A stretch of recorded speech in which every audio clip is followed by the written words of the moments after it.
Anteriormente en La guerra que creó los Estados Unidos... ¡Fuego! A los 22 años de edad, George Washington desencadena una guerra entre Francia y Gran Bretaña que decidirá el destino de Norteamérica. ¡Fuego!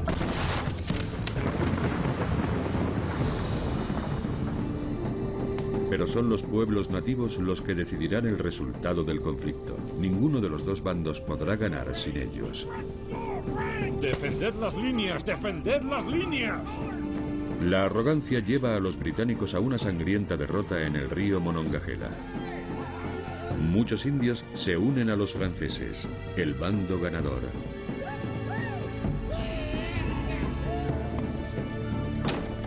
¡No, mis hijos! El terror se convierte en una poderosa arma. Y George Washington debe defender a cualquier precio la frontera de Virginia. ¡Fuego! Cuando la guerra se extiende desde el valle del río Ohio hacia el norte de Nueva York, los británicos resisten a la desesperada.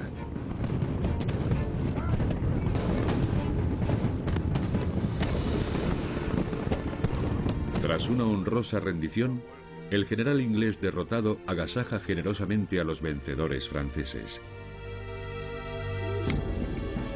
Pero cuando los franceses desprecian a sus aliados nativos, estos deciden tomar por la fuerza lo que consideran suyo. El verano siguiente, los británicos se proponen derrotar definitivamente a los franceses en Norteamérica. Y esta vez no dejarán nada al azar.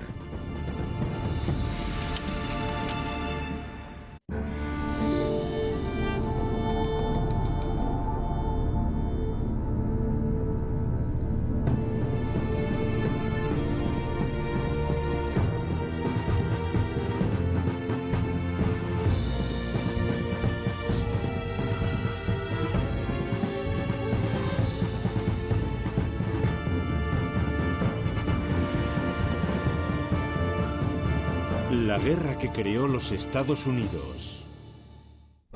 Esa pieza, llevadla allí. Tercer episodio. Cambio de rumbo.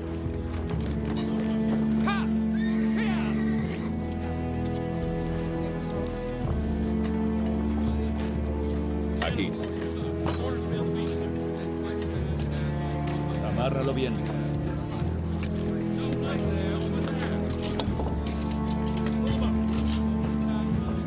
Han pasado 3 años desde que empezó la llamada Guerra Franco-India.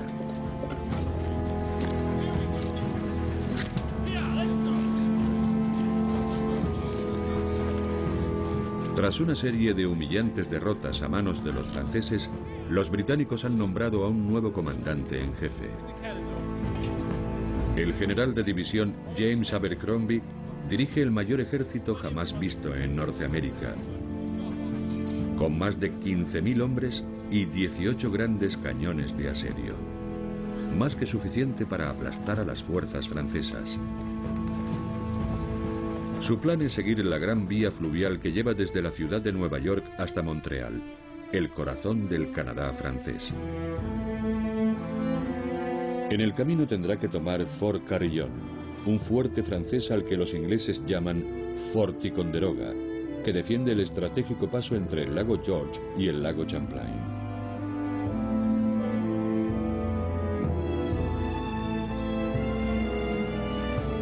El 5 de julio de 1758, la flota de Abercrombie zarpa hacia Ticonderoga.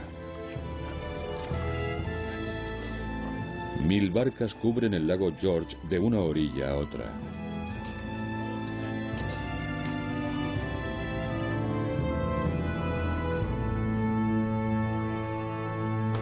Mientras espera la llegada de los británicos, el comandante de las fuerzas francesas en Norteamérica, Louis Joseph, marqués de Montcalm, de 46 años, es consciente de lo precario de su situación.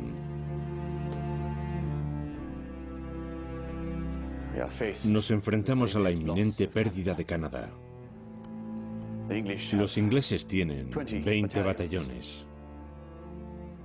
Nosotros tenemos 8. Nuestras circunstancias requieren la adopción de medidas firmes y resueltas. Ya ha pasado el tiempo en que arrancar unas cabelleras o incendiar un puñado de casas reportaba alguna ventaja. La acción, el uso meticuloso y calculado de las tropas y elegir el momento adecuado es lo único que puede compensar nuestra inferioridad. El marqués sabe que la batalla que se avecina será decisiva en un enfrentamiento de un alcance mucho mayor.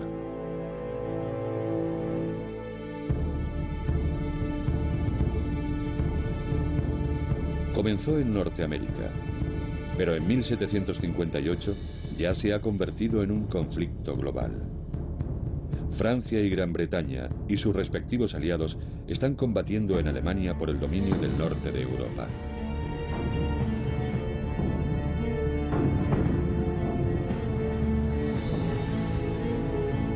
En África Occidental pelean por el control del tráfico de esclavos.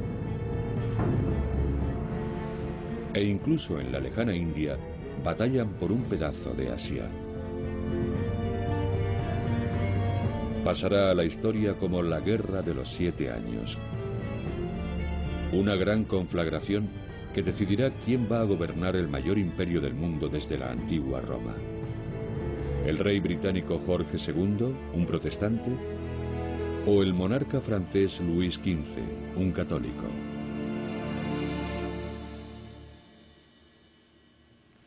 En Norteamérica, el resultado de la guerra parece fácilmente predecible.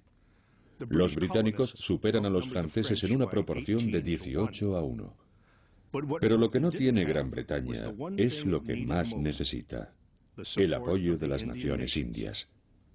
Los indios iban a determinar la victoria en Norteamérica. Y hasta que los británicos lo comprendieran, jamás podrían cambiar el rumbo de la guerra.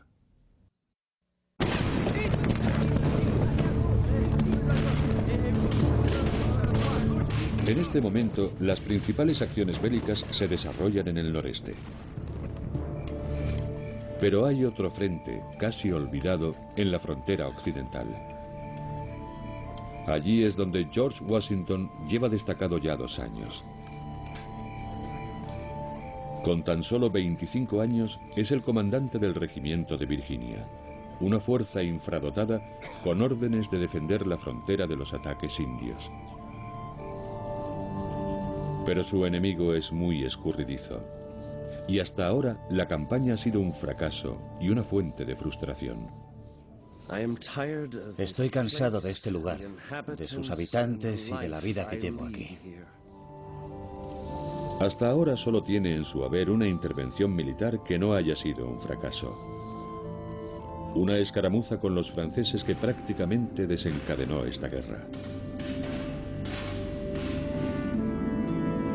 Desde entonces, las 2 batallas en las que ha combatido han terminado en derrota. En la primera tuvo que rendirse ante una fuerza de franceses e indios muy superior. La segunda, en 1755, fue la desastrosa derrota del general Edward Braddock en el río Monongahela.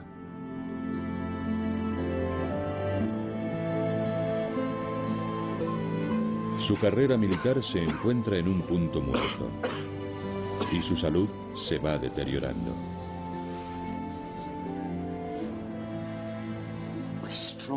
Mis más firmes convicciones acerca de la paz en la frontera son despreciadas como fútiles e insustanciales. Mis órdenes son oscuras, dudosas e inciertas. Hoy se aprueban y mañana se contradicen. Y se me obliga a proceder con grave riesgo. Se me hace responsable de las consecuencias y se me culpa sin el beneficio de la defensa. Lo que más le duele es que siente que él y sus hombres son tratados como inferiores por el ejército regular británico. Sin embargo, estoy decidido a soportar este tratamiento vergonzoso algún tiempo más. A fin de defender su causa y la de sus hombres, hace una visita al nuevo comandante británico para Norteamérica, John Campbell, cuarto conde de Loudoun. Un aristócrata escocés que no siente el menor aprecio por las tropas coloniales.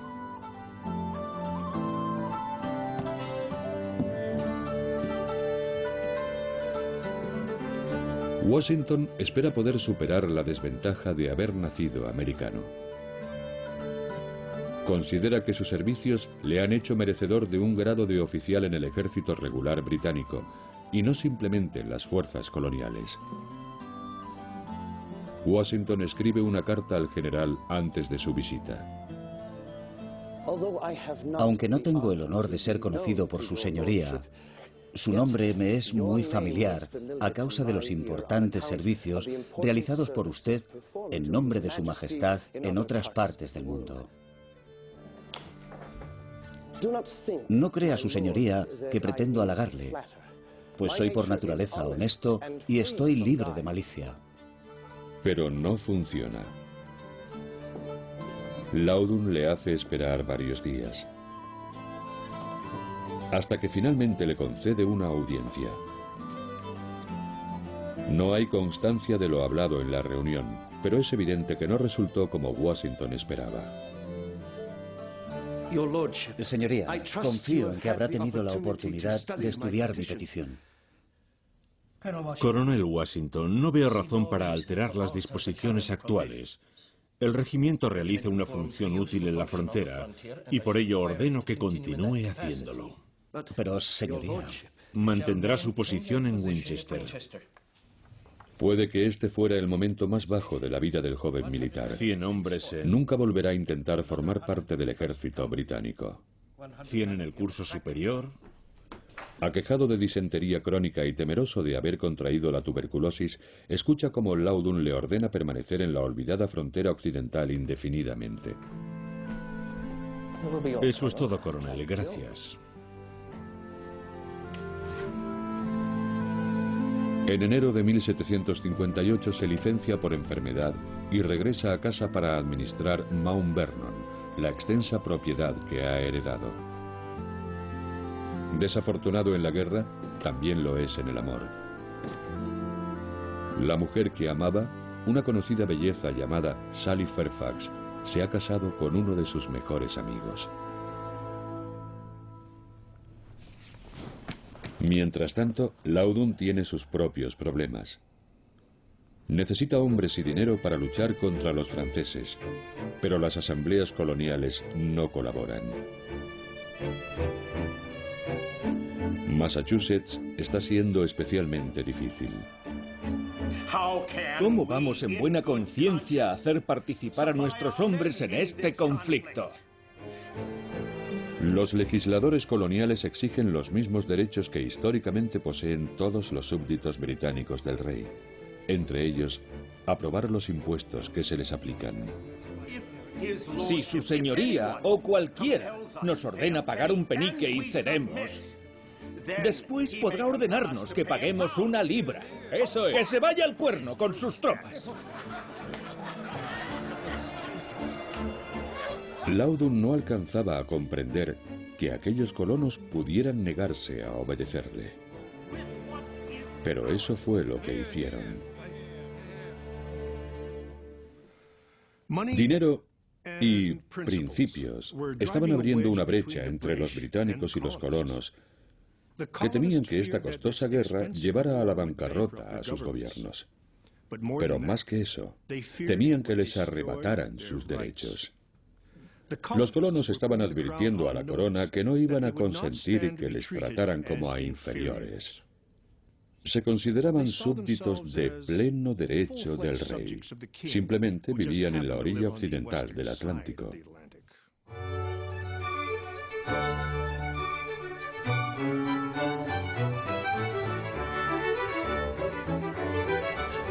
Pero cuando las diferencias parecen irreconciliables, llegan 2 cartas de William Pitt, un brillante político que se ha incorporado al gobierno del rey como primer ministro.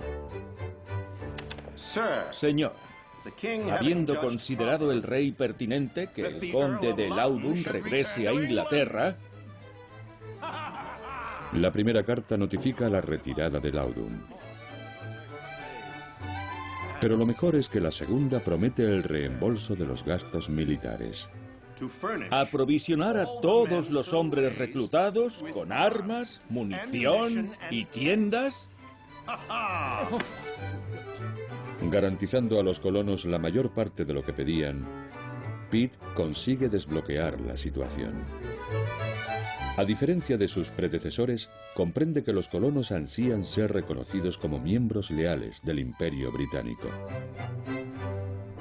Y sabe que para ganar esta guerra necesita la plena participación de estos conflictivos súbditos británicos, de estos exigentes y obstinados colonos, de estos norteamericanos.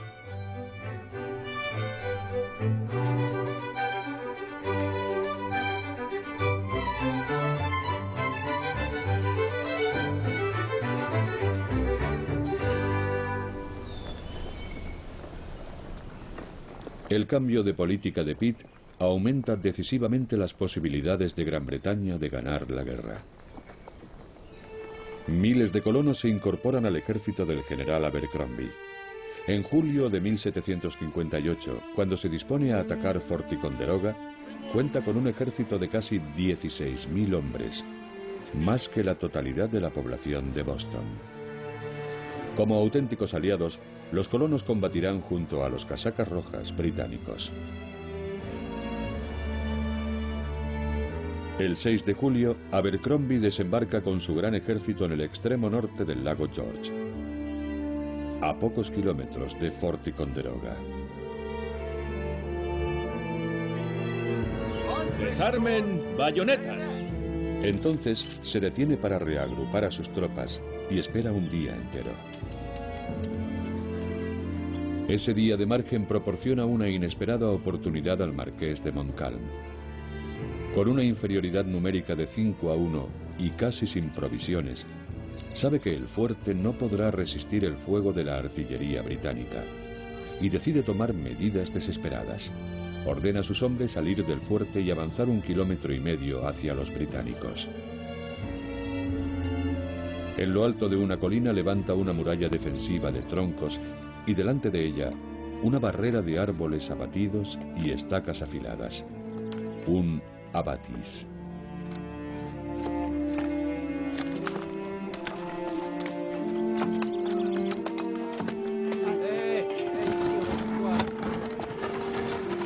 Mientras tanto, espera ansiosamente la llegada de 1.000 soldados regulares y 1.000 indios. Pero los refuerzos no llegan a tiempo, y esta será la primera batalla de la guerra franco-india en la que no combatirán indios junto al bando francés. Así es la guerra como en el cielo. Por fin, el 8 de julio, el general Abercrombie se dispone a lanzar a sus tropas en un asalto frontal. Y no nos dejes caer en la tentación, mas líbranos del mal. Amén. Abercrombie ha ordenado una descarga de artillería que debería destruir rápidamente las frágiles defensas francesas, pero no sabe que la mitad de sus grandes cañones de asedio se han hundido en el lago y que los demás no se podrán desplegar a tiempo. ¡De frente! ¡Marchen! ¡Preparen armas! ¡Paso ligero! ¡Marchen!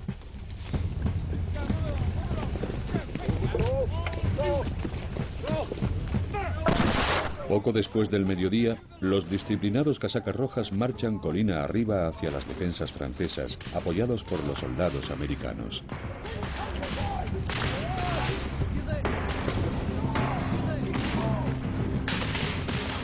La improvisada defensa de Montcalm demuestra ser muy eficaz.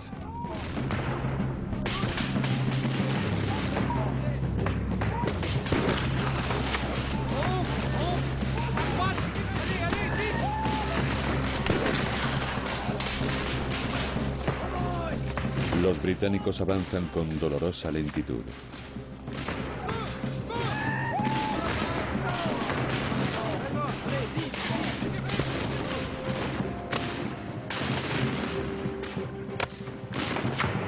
Los hombres caían segados como la hierba, escribiría un soldado de Massachusetts.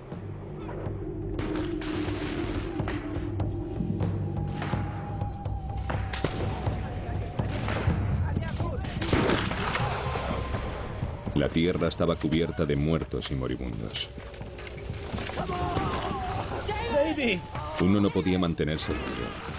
La lluvia de balas era constante.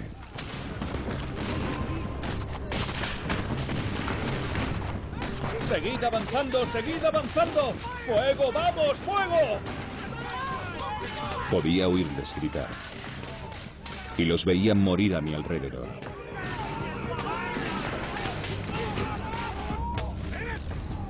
Los ataques se suceden durante todo el día.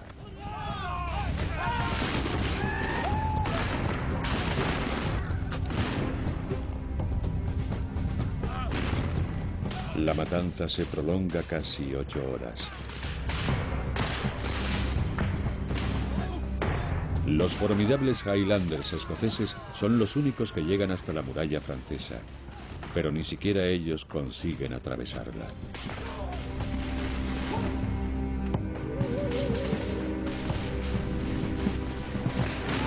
Al final de la batalla, entre las filas del ejército británico y colonial, hay casi 2000 muertos y heridos. Montcalm solo ha sufrido 380 bajas. Una vez más, los británicos descubren que la superioridad numérica por sí sola no basta para alcanzar la victoria.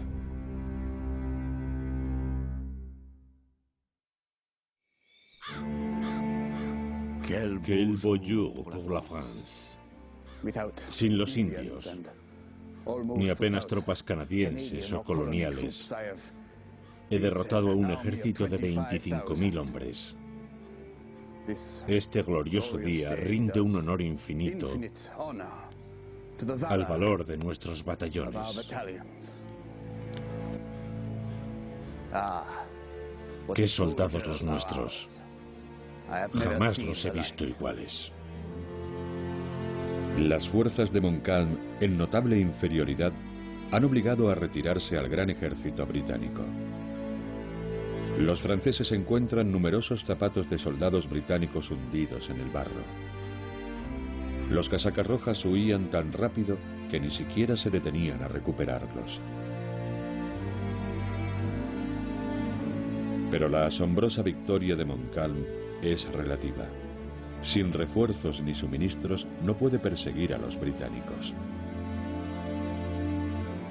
El marqués envía apremiantes peticiones de ayuda que apenas obtienen respuesta.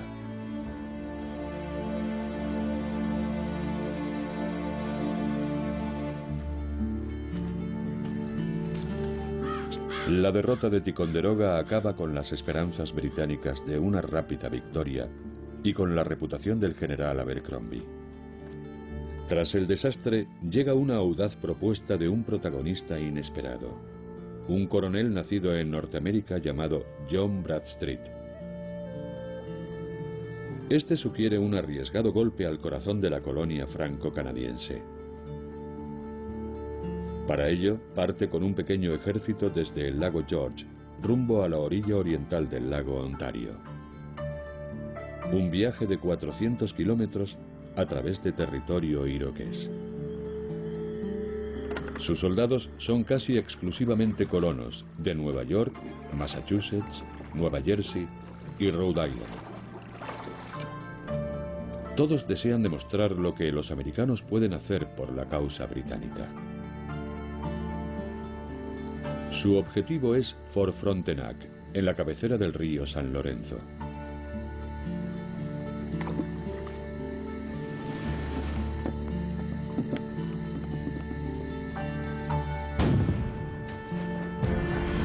Bradstreet ordena iniciar el fuego de artillería de inmediato sin permitir a los franceses prepararse para la defensa. Fort Frontenac se rinde en pocas horas.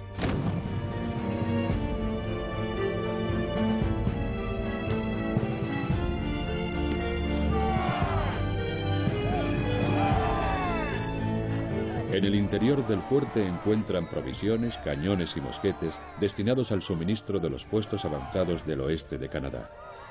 Es un golpe del que el Imperio francés en Norteamérica nunca se recuperará.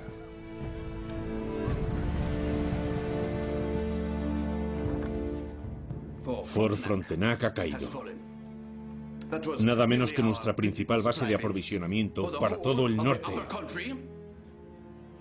¿Cómo ha podido ocurrir? ¿Cómo vamos a defender ahora el oeste? La pérdida de Fort Frontenac es algo muy grave, pero llegan noticias aún peores de la costa este. El puerto clave de Canadá en la costa atlántica, Louisbourg, está a punto de caer en manos de los británicos. Bajo un intenso fuego, el general de brigada James Wolfe desembarca con sus tropas.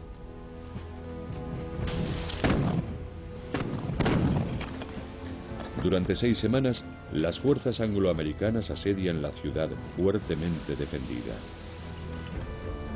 Todo termina cuando marineros británicos entran por sorpresa en el puerto y destruyen los últimos barcos de guerra franceses que quedaban en Canadá.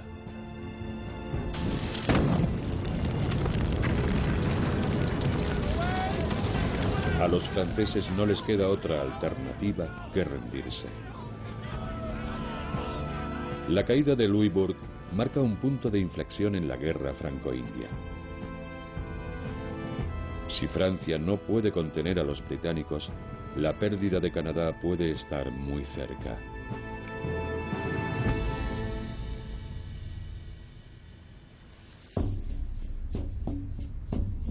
Pero todavía hay un lugar donde los británicos no han hecho ningún avance. La frontera occidental, donde comenzó esta guerra 3 años atrás. Lo que está en juego aquí es el territorio de Ohio, una extensión de más de 500.000 kilómetros cuadrados. Y en este vasto territorio hay un punto estratégico en particular: la unión de 2 ríos en Pensilvania, conocida como la confluencia del río Ohio. El lugar donde se alza Pittsburgh hoy en día. En 1758, la confluencia está en manos de los franceses. Allí han levantado Fort Duquesne, la plaza fuerte que controla el tráfico fluvial de la región. Pero los franceses cuentan con otra potente arma: su prolongada alianza con los pueblos nativos.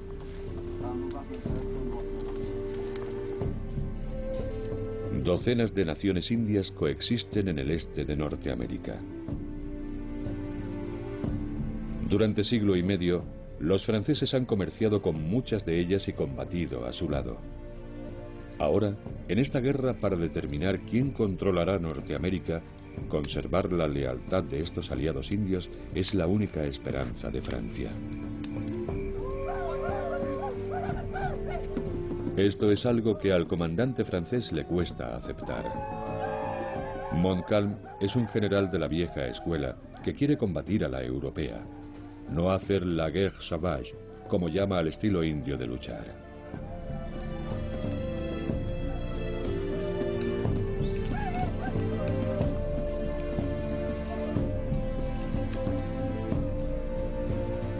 Esto lo enfrenta directamente con el gobernador civil de Canadá, el marqués de Vaudreuil, que cree firmemente en el empleo de los aliados nativos para aterrorizar al enemigo.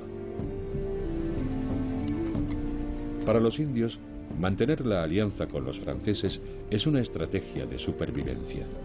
Ellos no pelean en nombre de Francia. Lo hacen para conservar el control de unas tierras que consideran suyas.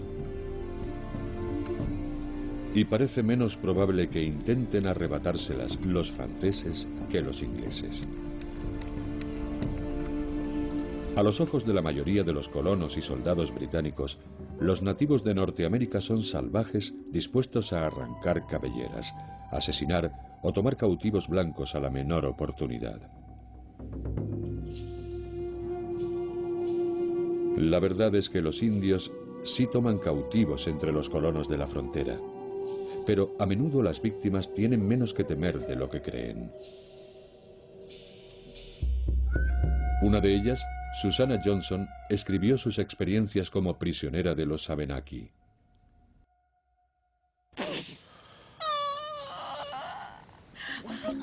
Estábamos en poder de unos salvajes despiadados, sin provisiones ni apenas vestidos. cuando me sobrevinieron los dolores del parto. Empuja, Susana, empuja. Susana da a luz durante el apresurado viaje hacia el norte. Solo quien haya sido madre puede imaginar mi terrible situación. Llama a su hija cautiva y se pregunta si alguna de las dos sobrevivirá.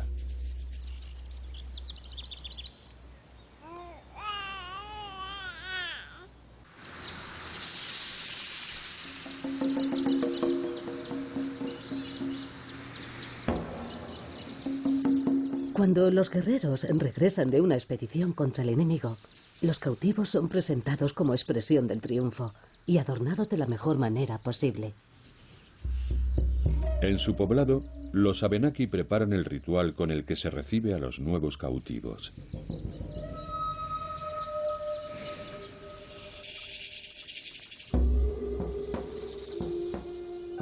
Cada indio toma a su prisionero de la mano y lo obliga a recorrer el pasillo.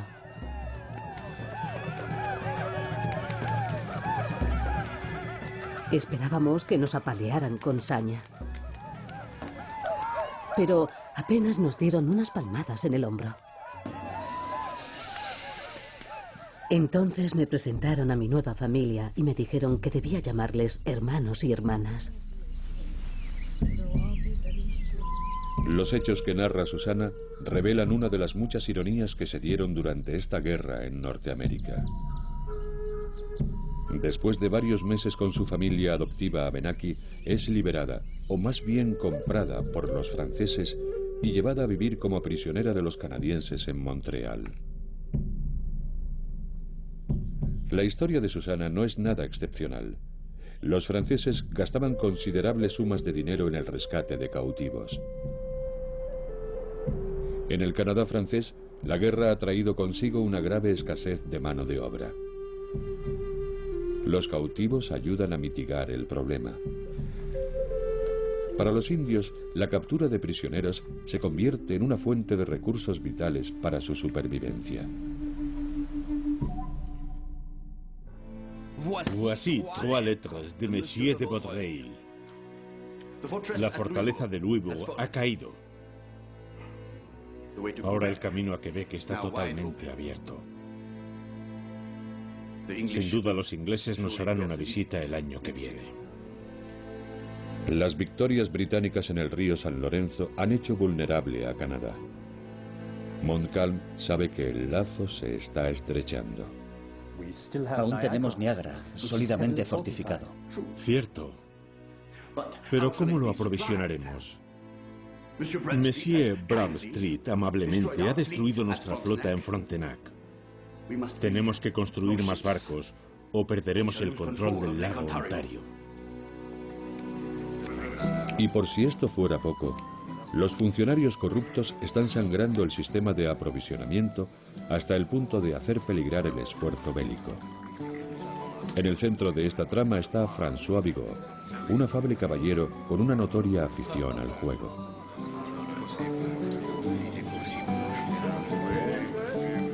Responsable de equipar al ejército, Bigot vende los suministros y se reparte los beneficios con sus compinches. Los más perjudicados son, por supuesto, los soldados franceses. Montcalm se enfurece al verse privado de los medios necesarios para combatir a los ingleses. La corrupción oficial no conoce límites. Está devorando la sustancia de la nación. Juega con las vidas de los hombres. Sus reiteradas peticiones de ayuda siempre reciben similar respuesta. Esto es lo que dice el ministro. He recibido su carta del 6 de abril, etcétera, etcétera. El rey ha dispuesto a enviarle 800 reclutas. Un puñado de reclutas. Les pido regimientos y me envían reclutas. A 3.000 kilómetros de allí, en el Palacio de Versalles, parece que el rey Luis XV y Madame Pompadour, quien realmente mueve los hilos del poder, están mucho más preocupados por las campañas europeas que por Canadá.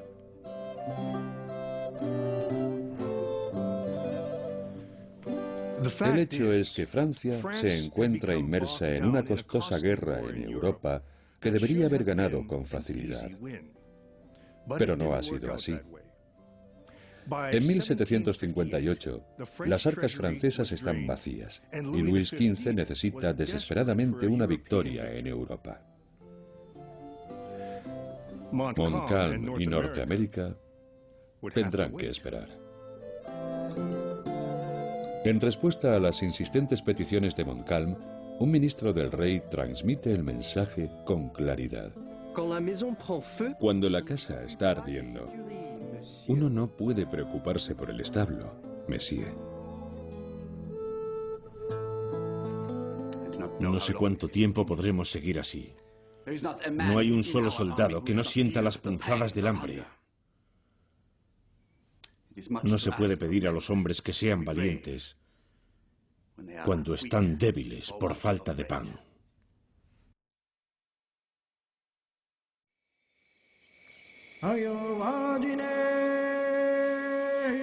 Y los soldados franceses no son los únicos que sufren los efectos de la falta de aprovisionamiento. Sin mosquetes ni pólvora que regalar a los indios, los franceses pronto perderán la lealtad de sus aliados de tantos años. Estos 3 años de guerra se han cobrado un alto precio en las naciones indias.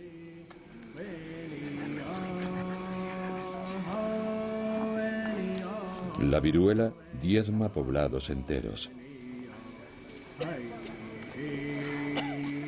El hambre se ha convertido en una forma de vida.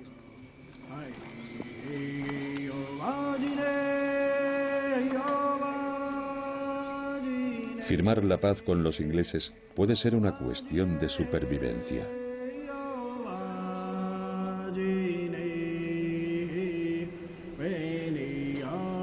Pero los británicos deberán tomar Fort Duquesne en la confluencia del Ohio para dominar el oeste.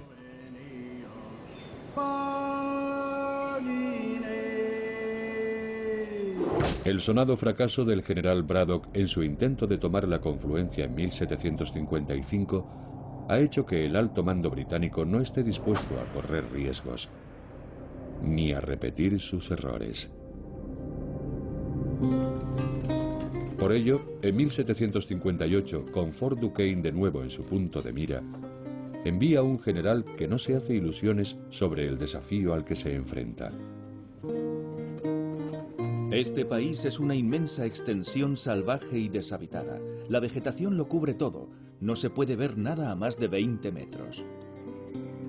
El general John Forbes, un resuelto militar escocés, decide abrir una carretera a través de las tierras salvajes.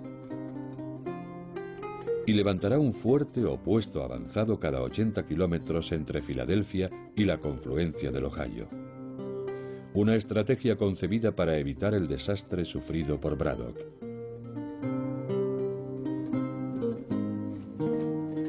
Pero Forbes es consciente de que para conquistar Fort Duquesne tendrá que hacer algo más que llegar hasta allí con sus tropas. E intenta algo que ningún general británico ha hecho hasta ahora: un acercamiento diplomático a las naciones indias del Ohio. Deseo promover un tratado entre los Shawnee, los Delaware y el pueblo de Pensilvania para privar a los franceses de su amistad. Deberá compensar décadas de desconfianza de los nativos hacia las dobles intenciones de los ingleses. Pero el general Forbes está enfermo de gravedad y está decidido a ver caer Fort Duquesne antes de morir. Forbes recurre a un extraño aliado, un jefe de los Delaware llamado Tidiuscum. Con más de 50 años de edad, Tidiuscum tiene una larga y complicada historia tanto con los británicos como con los franceses. Tiempo atrás abrazó la fe cristiana. Se bautizó y adoptó el nombre de Gideon, con la esperanza de que su nueva fe le ayudara a conseguir un territorio seguro para él y su pueblo.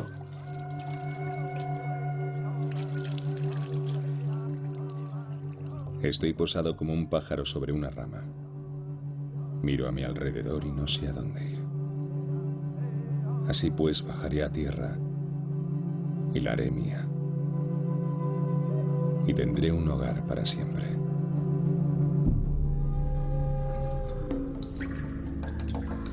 Pero un año después del comienzo de la guerra franco-india, Tidiuskun deja atrás el cristianismo y abraza la guerra atacando a los colonos británicos que se establecen en las tierras arrebatadas a los indios mediante tratados fraudulentos.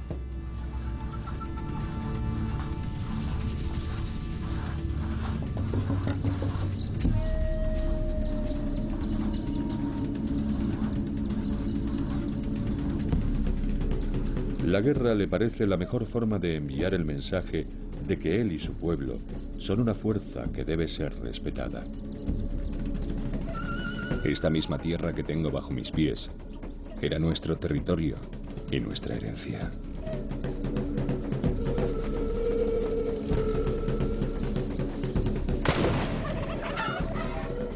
Nos fue arrebatada con engaños.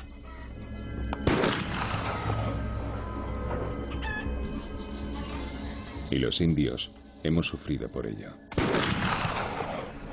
Pero no somos tan necios. Los indios pueden hacer la paz, pero también pueden romperla si es necesario.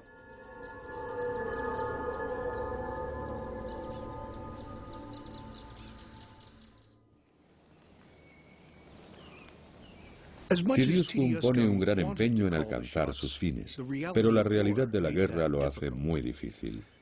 Su pueblo se muere de hambre y negociar con los británicos puede ser la única forma de conseguir seguridad y tierra para su gente. Animado por los cuáqueros pacifistas de Pensilvania, promueve un proceso de paz justo cuando más lo necesita el general Forbes. 4 años atrás, un líder indio, medio rey, provocó el comienzo de la guerra en el territorio de Ohio. Ahora, otro líder nativo será la clave para terminarla. Tidiuskun encarga a 2 hombres que lleven el mensaje de paz al oeste. Un jefe Delaware llamado Pisketomen y un misionero que habla Delaware, Christian Frederick Post. El gran rey de Inglaterra no desea hacer la guerra a los indios, sino que quiere vivir en paz y armonía con ellos. Si entierran el hacha y dejan de hacerle la guerra a su pueblo,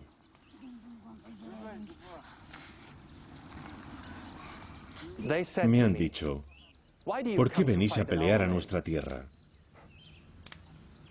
Eso hace pensar a todo el mundo que queréis quitarnos nuestras tierras. Yo les he contestado que no pretendíamos quitarles sus tierras, sino solo obligar a los franceses a irse. Los indios se muestran escépticos. La fama de los ingleses de apropiarse de tierras con engaños es difícil de olvidar. Los emisarios de Forbes aseguran a los líderes indios que esta vez será diferente.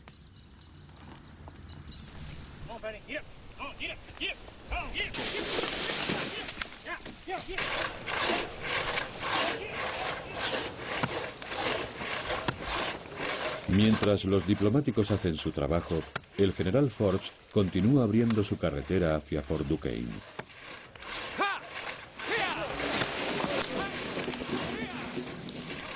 La densidad de los bosques no es el único impedimento. El joven coronel virginiano George Washington se ha reincorporado al ejército, deseoso de contribuir al esfuerzo final por conquistar la confluencia del Ohio, y tiene sus propias ideas sobre la ruta que deberían tomar. Forbes tiene la intención de construir su carretera desde Filadelfia, el camino más corto posible. Al margen de la ruta que siga, esta carretera allanará el camino hacia el territorio de Ohio a comerciantes y colonos.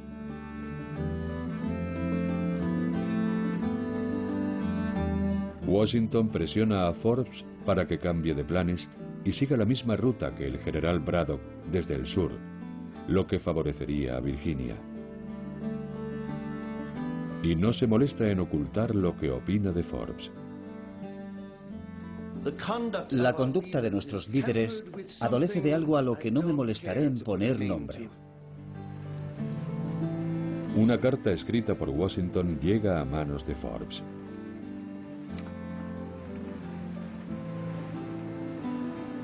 No conseguía descubrir el origen de todo esto, hasta que en una carta el coronel Washington se muestra como el inspirador de tan ridículas propuestas. Iré más lejos y diré que han sido embaucados por los artificios de Pensilvania, a cuyo egoísta punto de vista atribuyo esta equivocación. Los virginianos han llegado a mostrarse especialmente impertinentes. Desde hace mucho ha sido el infortunado destino de la pobre Virginia ser víctima de sus astutos vecinos. Ahora solo podemos lamentar su ceguera y esperar que vengan tiempos mejores. Washington no consigue su objetivo.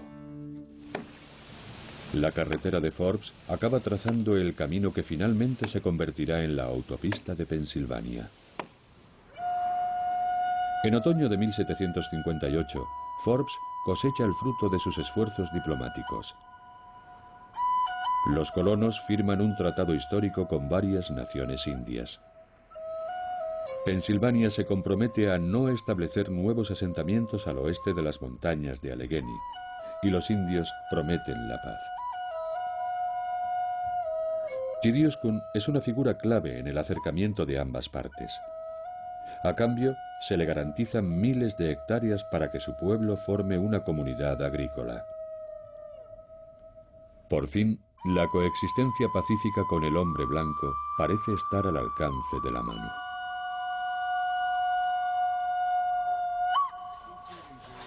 En noviembre, el ejército de Forbes está a menos de 80 kilómetros de la confluencia del Ohio.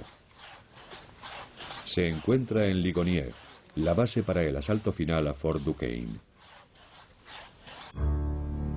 Por primera vez en 3 años, los británicos tienen a la vista el fuerte y pueden evaluar las fuerzas con que cuenta el enemigo.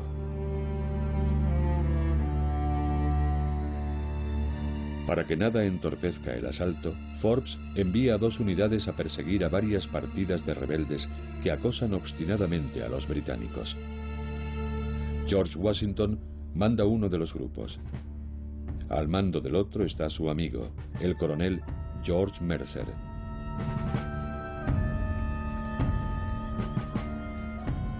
Los 2 grupos se encuentran en medio de una densa niebla.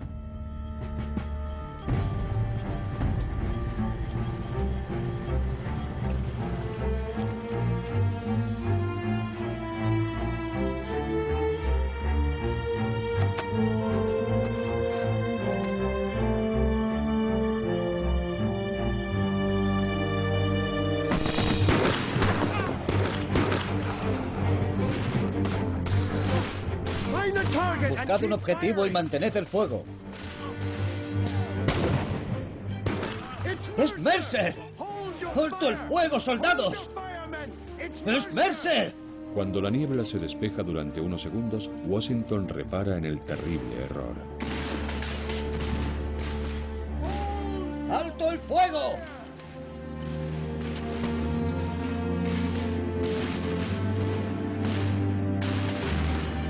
Washington se lanza entre las 2 líneas, indiferente a las balas que silban a su alrededor.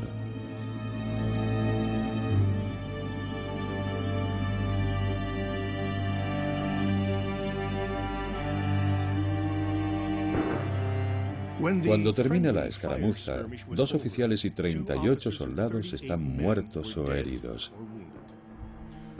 Por asombroso que parezca, Washington resulta ileso. Esta solo es su 4ª acción militar de consideración, y no es que pueda enorgullecerse de ella. Pero lo que nadie puede cuestionar es su notable valor y su suerte.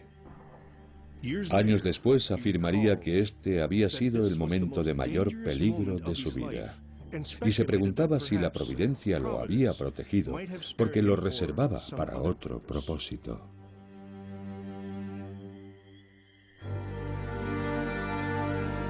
Apenas 2 semanas después, el 23 de noviembre de 1758, el ejército de Forbes está listo para iniciar el asalto de Fort Duquesne.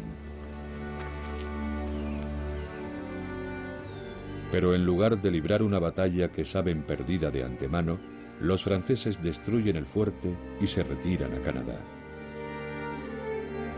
Sin hacer un solo disparo, el general Forbes alcanza la victoria. Rebautiza el lugar como Pittsburgh, en honor del primer ministro que ha hecho posible el triunfo. Muere pocos meses después. Durante 5 años, George Washington ha estado peleando por arrebatar la confluencia del Ohio a los franceses. Pero solo permanece allí el tiempo necesario para cumplir con un triste deber.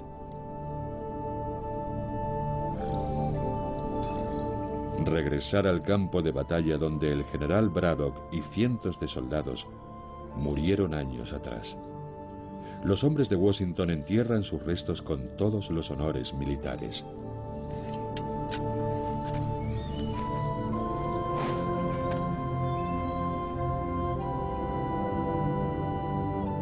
Desde que comenzó la guerra, Washington ha sufrido dolorosas enfermedades y ha sobrevivido a varios encuentros con la muerte.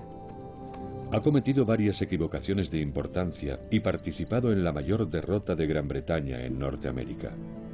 Pero vuelve a casa con una valiosa experiencia adquirida bajo el fuego de la batalla y ha aprendido lecciones que nunca olvidará. Con 27 años, decide que ya es hora de dejar que otros terminen esta guerra. Y regresa a Mount Vernon. Allí iniciará 2 nuevos capítulos de su vida. Uno es político, un asiento recién otorgado en la Casa de los Burgueses de Virginia. El otro es personal. Vuelve a casa para contraer matrimonio con Martha Custis, la viuda más rica de Virginia.